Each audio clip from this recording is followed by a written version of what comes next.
Dear child of God, I'm here to speak briefly on the 12th and the 13th promises made by Mother Mary on the Holy Rosary.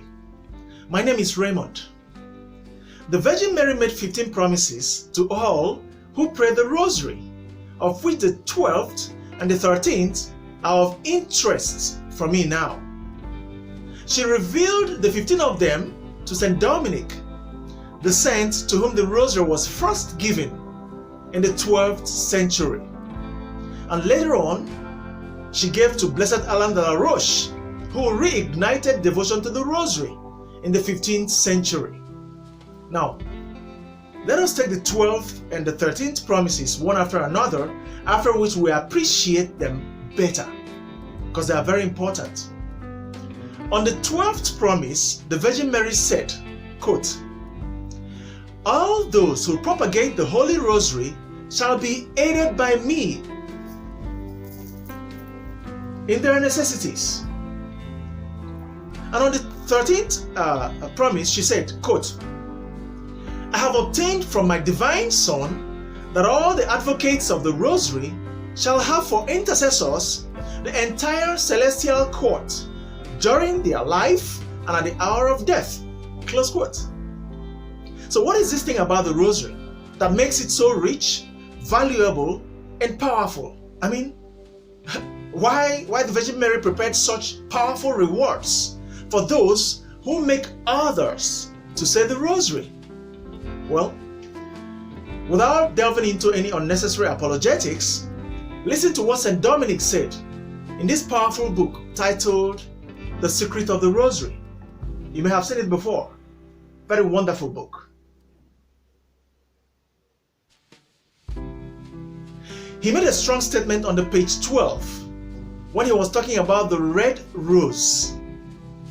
Let me quote him. He said, "Even if you are on the brink of damnation, even if you have one foot in hell, even if you have sold your soul to the devil, as sorcerers do who practice black magic, and even if you are a heretic as obstinate as the devil, sooner or later you will be converted and will amend your life and will save your soul if, and mark well what I say, if you say the Holy Rosary devoutly every day until death, for the purpose of knowing the truth and obtaining contrition and pardon for your sins." Close quote. This is serious. Hold on. Don't touch the dial. He made another crushing statement on page 62 when he was talking about the Rosary as our wealth of salvation. Let me quote him. He said, "Never will anyone who says his Rosary every day be led astray. This is a statement that I will gladly sign with my blood." This is serious. Let me repeat what he said. Quote, "Never will anyone who says his Rosary every day be led astray. This is a statement that I would gladly sign with my blood." Close quote. And Sister Lucia dos Santos, one of the children to whom Our Lady appeared at Fatima, once said, quote, I'm quoting her, he said, "There is no problem, no matter how difficult it is, whether temporal or above all spiritual, in the personal life of each one of us, of our families, that cannot be solved by the Rosary. There is no problem, I tell you, no matter how difficult it is, that we cannot solve by the Rosary. Through the Rosary." Close quote. So the point is this. These three sayings that I just mentioned depict the power that the Rosary can exert on any soul, any day. So when you make other people to say the Rosary, you expose them to its wonderful effects. And it is 100% unlikely that you would bless a little child without getting reward from the mother of that child. Hence, when you make others to say the Rosary, Mother Mary, their mother, and the Queen of the Rosary, rewards you. So you can understand why the 12th promise, in the 12th promise, our Blessed Mother said, quote, "All those who propagate the Holy Rosary shall be aided by me." Hey, by me in their necessities. She took it personal. She did not say that she will send an angel to help them. She said that she herself will help such people. This is serious. Why not make others to say the rosary and qualify for this reward? And on the 13th promise, let me quote it again. She said, I have obtained from my divine Son that all the advocates of the rosary shall have for intercessors the entire celestial court during their life and at the hour of death. Close quote.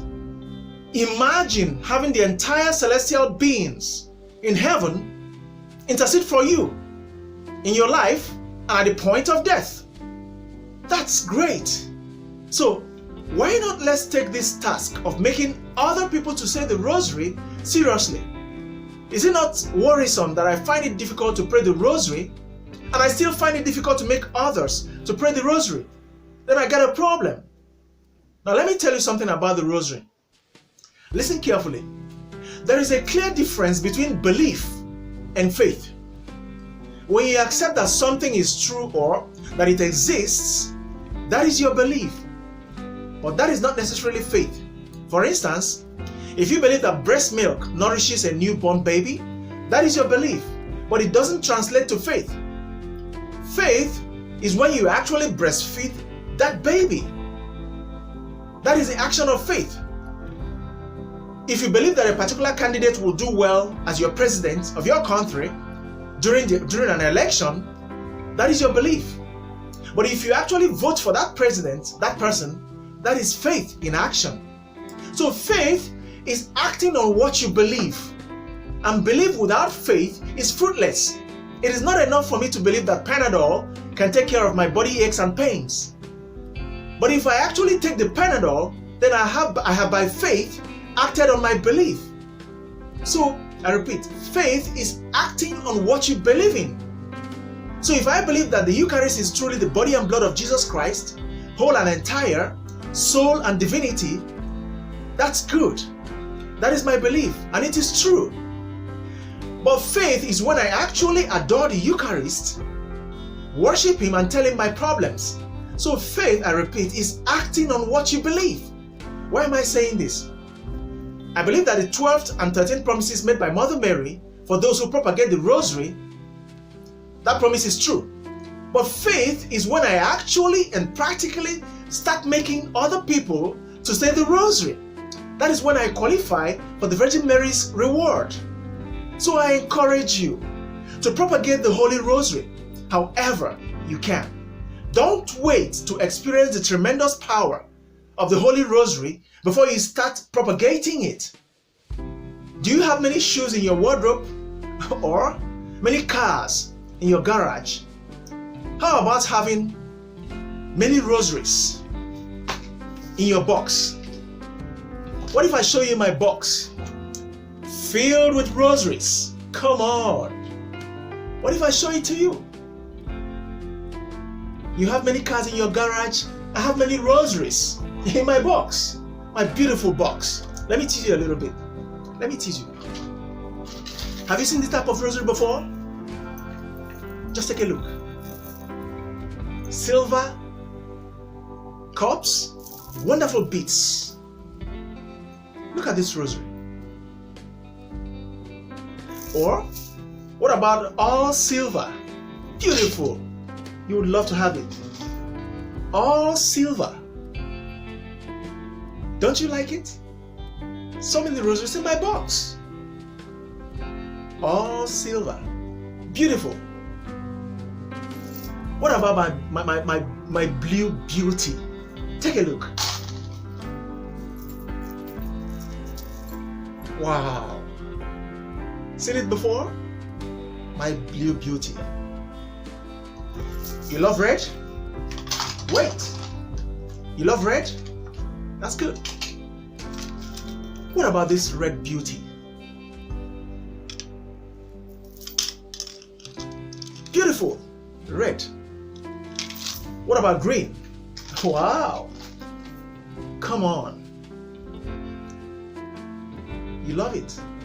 So, I have enough rosaries in my box, just like some other person may have enough shoes in his wardrobe.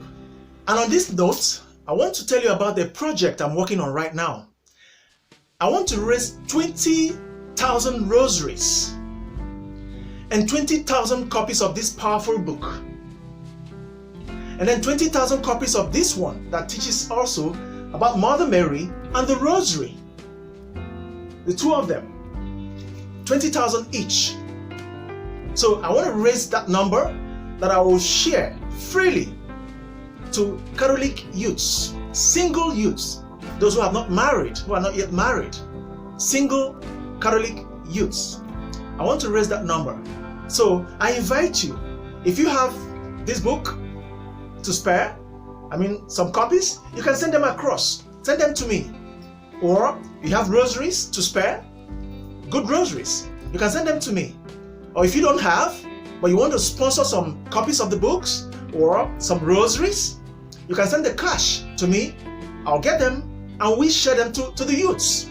We propagate the rosary in that manner so that they will read about the rosary and have the rosary to practice. We need to get the youths. We have a problem in the church right now. So I invite you to join in this project so that we can qualify,